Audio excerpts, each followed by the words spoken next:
So let's think for a minute about what it is to have information in a way that is innate. Innate skills are widely acknowledged. That is to say, a pediatrician or a neonatologist will tell you that when a baby is born, if you put your finger into its hand, it will automatically, reflexively squeeze its fingers around yours, for example, sucking, etc., orientation of the eyes. Developmental psychologists know all about these kinds of things. Those are innate skills. Now, Socrates is suggesting perhaps that perhaps we also have knowledge, or at least information, innately. Now, that raises the question also, what might be the source of this, so to speak, cognitive reservoir? And as we suggested a moment ago, Socrates' answer to that question is that he will claim that my soul must have acquired it before I was born, before I had a bodily existence, and therefore that I in some sense existed before I came to have a physical being. Now, that's a significant, quite dramatic, perhaps even shocking conclusion to draw from a conversation with a perhaps 10-year-old boy over geometry. We might wonder whether or not there's a more conservative conclusion to be drawn from the information that Socrates was able to get out of the slave boy.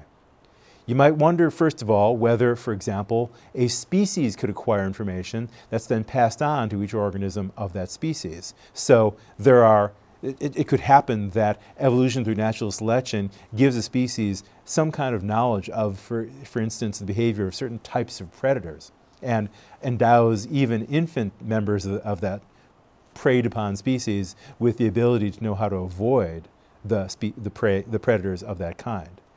So it's helpful, I think, to distinguish between knowledge that is innate and knowledge that is implicit. These are different things. Implicit knowledge does not have to be innate. Implicit knowledge is something that I can know just as long as I've never paid attention to the fact that I'm aware of it. So, for example, think about your sense of personal space.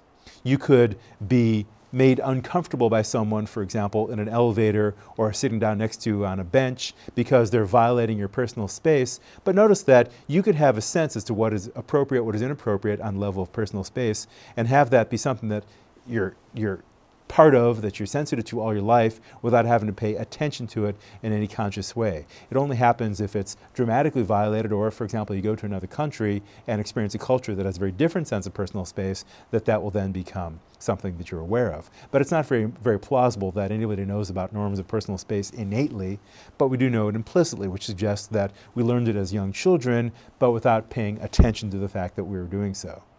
Likewise, you implicitly know that an object's size does not determine how fast it falls. We can use an example from Galileo to show you that you already intuitively knew that just because an object gets bigger does not mean that it's going to start to fall faster.